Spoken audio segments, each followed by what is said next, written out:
नमस्कार दोस्तों, आज फिर आपका स्वागत है इस मंच के ऊपर। तो आज का जो हमारा वीडियो है उसका टॉपिक है how to get Germany study visa in 2025। तो इसके अंदर हम कुछ सीक्रेट पॉइंट्स डिस्कस करेंगे जिससे आपका जो जर्मनी का स्टडी वीज़ा सक्सेस हो सकता है। ये जो पॉइंट्स हैं वही बता सकते हैं जिनको जर्मनी कंट्री के बारे में डीपली एक्सपीरियंस है, क्योंकि हम जर्मनी में नंबर ऑफ़ स्टूडेंट्स पढ़ने के लिए भेजते हैं और इवन जर्मनी से रिलेटेड हमारी बहुत सारी वीडियोस हैं। अगर आपने जर्मनी से रिलेटेड हमारी वीडियोस भी वॉच करनी है तो हमारे 2 डेडिकेटेड प्लेलिस्टें हैं, free study in Germany, success stories of Germany. उनको ज़रूर वॉच करें। उन दोनों के लिंक मैंने डिस्क्रिप्शन बॉक्स में लगाए हैं, वहाँ जाकर आपको फ्री में इंफॉर्मेशन मिल सकती है। आप अपने लाखों रुपए और अपना टाइम भी बचा सकते हैं, क्योंकि हमारी जितनी भी वीडियोस होती हैं उनमें हम ऑलवेज प्रैक्टिकल बताने की कोशिश करते हैं, ट्रुथ बताने की कोशिश करते हैं, जो जर्मनी गवर्नमेंट की रिक्वायरमेंट है, जो उनकी वेबसाइट्स के ऊपर मेंशन्ड है या यूनिवर्सिटीज़ की वेबसाइट के ऊपर मेंशन्ड है। तो उन चीज़ों को आप स्ट्रिक्टली फॉलो करें, क्योंकि जर्मनी को आज की डेट में मार्केट में ऐसे बेचा जा रहा है जैसे प्याज टमाटर आलू बेच रहे हैं एजेंट्स। क्योंकि अनदर कंट्रीज़ बंद होने के कारण, वहाँ पर वर्क ना होने के कारण, कमर्शियल होने के कारण, जैसे कनाडा का सेटबैक है इंटरनेशनल स्टूडेंट्स के ऊपर, ऑस्ट्रेलिया वीज़ा नहीं दे रही, यूके में लाखों रुपए बच्चा भर के जाता है और 90% हमारे वहाँ पर बच्चे इलीगल हैं, क्योंकि 1 साल की फ़ीस दे दी, उसके बाद फ़ीस कहाँ से निकालेंगे? वो 15-16 लाख रुपया साल में कैसे वो जनरेट कर लेंगे? तो अभी लोग इन कंट्रीज़ को, चाहे मैं जर्मनी की बात करूं, चाहे मैं फिनलैंड की बात करूं, या और अदर शेंगन कंट्रीज़ की बात करूं, तो उनको इस वे से ईजीली प्रमोट कर रहे हैं कि उन्होंने ही वीज़ा लगा कर देना है। तो जिस भी पर्सन को आप अपनी फ़ाइल, सबसे पहले जो पॉइंट है, जिस भी कंसल्टेंट को आपने अपनी जर्मनी की फ़ाइल देनी है, सबसे पहले नॉट इन जर्मनी या किसी भी कंट्री की फ़ाइल देनी है, सबसे पहले उसका नॉलेज ज़रूर चेक करें।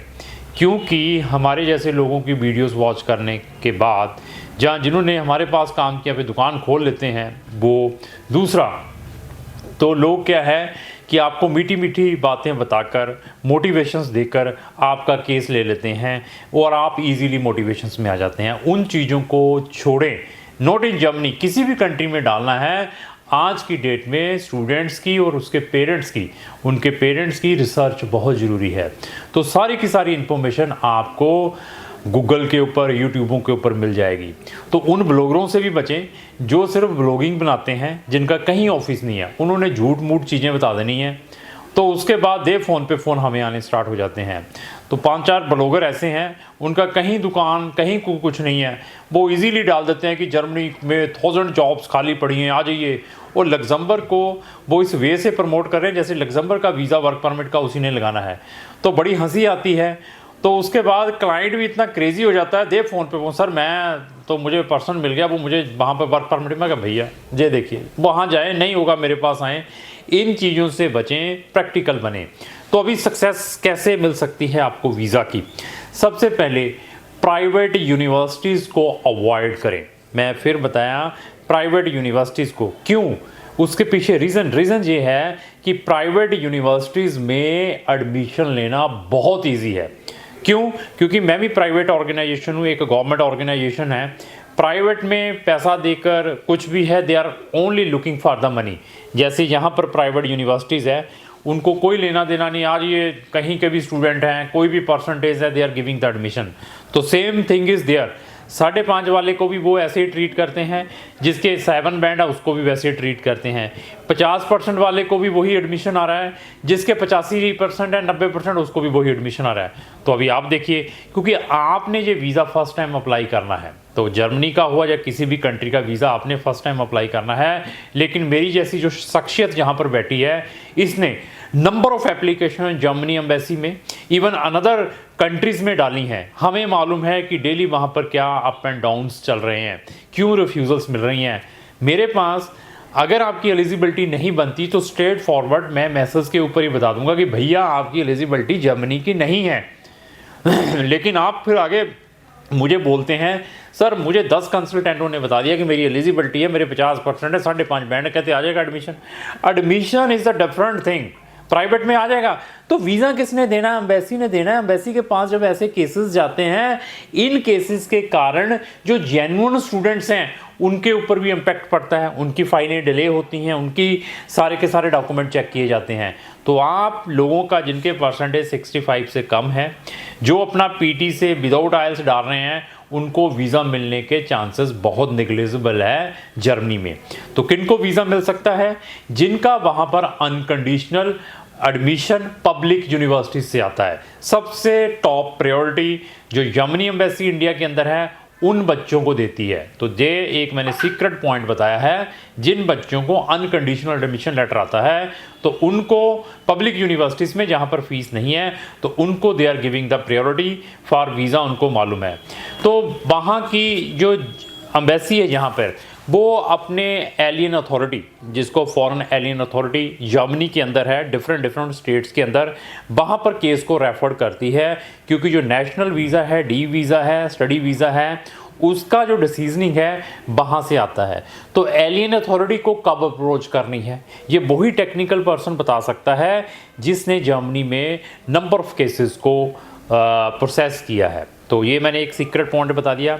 दूसरा, तो जर्मनी में जब भी आपने अपना एडमिशन डालना है या वीज़ा डालना है, 65 मिनिमम परसेंटेज और साथ में IELTS 6 बैंड हैं, तो आपके वीज़ा चांसेस पॉजिटिव हो सकते हैं। साथ में पब्लिक यूनिवर्सिटी से एडमिशन आया है, तो वहाँ पर जो बच्चे बैचलर करने के लिए जाते हैं उनसे मेरी स्ट्रॉन्गली रिकमेंडेशन है, this is my own experience about Germany admissions in public universities. वो बच्चों से हाथ जोड़ के रिक्वेस्ट है, वो बच्चे अगर जर्मनी जाना चाहते हैं तो वो 13 साल की कंप्लीट स्टडी करके इंग्लिश टॉट बैचलर में पब्लिक यूनिवर्सिटीज़ में एडमिशन लें, जो कि इंटायर स्टडी फ्री है। अगर आपका वहाँ पर एडमिशन आता है, चाहे 65% है, 1 साल इंडिया में लगाया हुआ है, 13 साल की स्टडी है, 6 बैंड है, तो पब्लिक यूनिवर्सिटी से आया, तो आपके जो वीज़ा के चांसेस बढ़ेंगे। ये एक हो गया। आप फिर भी नहीं मानते, सर वो एजेंट कहता है कि मैं आपका फाउंडेशन या स्टूडेंट कोलीग वहाँ के प्राइवेट जो यूनिवर्सिटीज़ हैं वहाँ से करवाऊंगा, जिसकी 7,000, 8,000, 10,000 यूरो की फ़ीस है, उन चीज़ों से बचें। एक फ्री में चीज़ मिल रही है, ऊपर से आप 7 लाख से लेकर 10-10 लाख फ़ीस देकर जा रहे हैं, और फिर वीज़ा के कोई चांसेस उतने नहीं हैं, तो वो चीज़ों से बचें।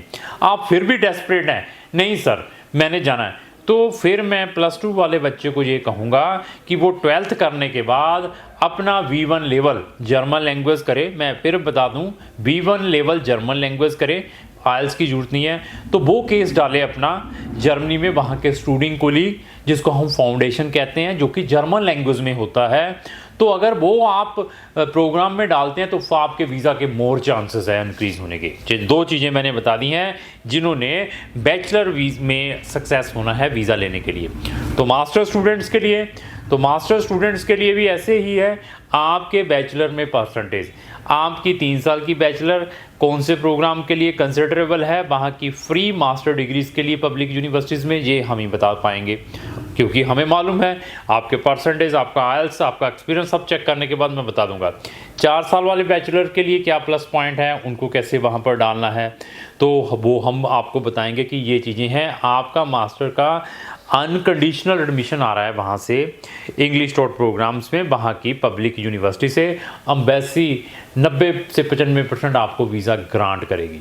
उनको मालूम है कि वहाँ की लीडिंग यूनिवर्सिटी से बच्चे का एडमिशन आया है, बच्चे के परसेंटेज भी अप्रोप्रिएट है, they are not bothered.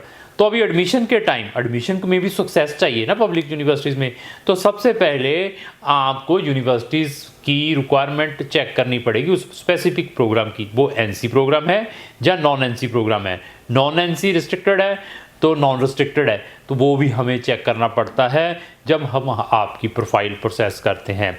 BPD में इंडियन ग्रेडिंग सिस्टम को जर्मनी ग्रेडिंग सिस्टम में कैसे कन्वर्ट किया जाता है, तो हम आपकी प्रोफाइल चेक करते ही बता देंगे कि आपका जो BPD है, जिसका GPA 2.5 है, 3 है या 3.5 है या 1 है या 2 है आउट ऑफ 4 है, तो आपके कितने चांसेस हैं जर्मनी यूनिवर्सिटी से एडमिशन आने के, ये अगेन डिपेंड है।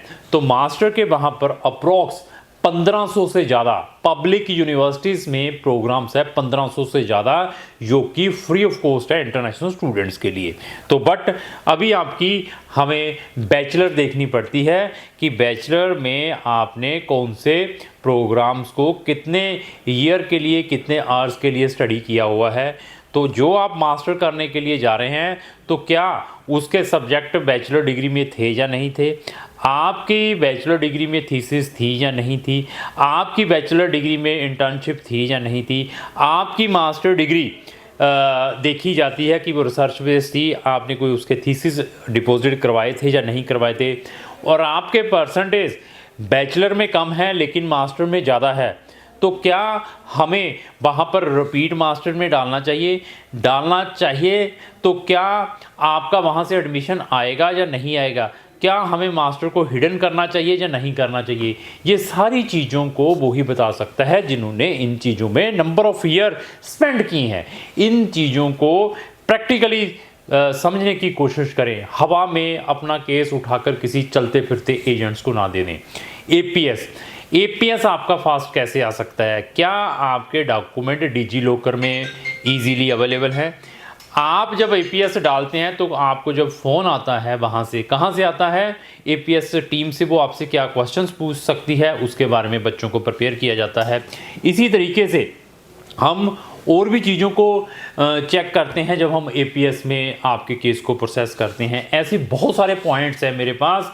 अगर आप अपना जर्मनी का स्टडी वीज़ा सक्सेस करवाना चाहते हैं 2025 में, ये वही चीज़ें बताते हैं जिन्होंने वहाँ पर number of admissions, number of visa application different Germany की एम्बेसी जो इंडिया के अंदर लोकेटेड है वहाँ पर डाली है।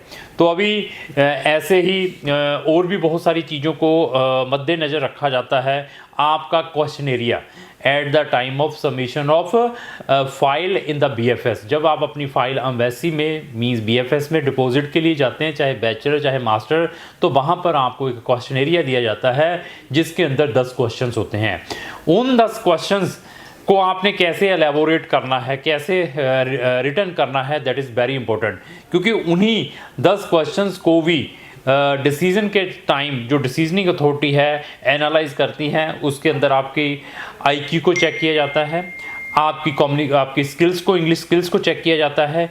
उससे पता चलता है कि बच्चा एक्चुअली रियल स्टूडेंट है या नहीं है। जो 5.5 वाला बैंड वाला 50% है ना, उसने बेचारे ने क्वेश्चन कुछ और ही लिखता है ना, उसकी वो हैंड राइटिंग है। तो ऐसी बहुत सारी चैलेंजेस रहते हैं इंटरनेशनल स्टूडेंट्स को जब उन्होंने जर्मनी में अपना वीज़ा या एडमिशन डालना है। तो ये मैंने कुछ पॉइंट्स इस वीडियो के अंदर डिस्कस किए हैं। तो मेरे पास और भी बहुत सारे क्वेश्चंस आते हैं।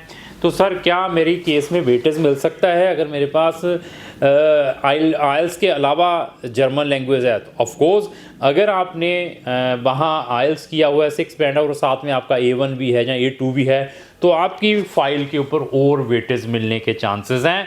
आइदर एडमिशन आइदर वीज़ा, ऐसे भी एडवांटेजेस कुछ केसेस में हम लेते हैं जहां पर हमें लगता है बच्चा एकेडमिक वाइज वीक है, तो अभी इसके एडमिशन्स के लिए इसको क्या करना चाहिए, ये भी हम बच्चे को सजेस्ट करते हैं जब उसकी प्रोफाइल को असेस करते हैं। तो अभी ऐसा नॉलेज है ना जो मैं बोल रहा हूँ इस मंच के ऊपर, मेरे अंदर से निकल रहा है।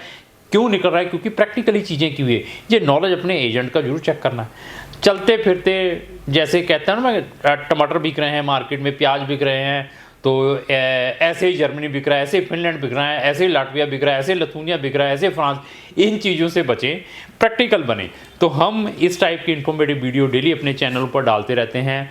मेरी प्लेलिस्ट जरूर वॉच करें, Germany free study in Germany और सक्सेस स्टोरीज, वैसे ही आपको बहुत सारी नॉलेज मिल जाएगी। तो लास्ट में मेरी यही रिक्वेस्ट है, अगर आपको जो मेरी वीडियो अच्छी लगी उसको लाइक एंड शेयर करना ना भूलें। Thank you.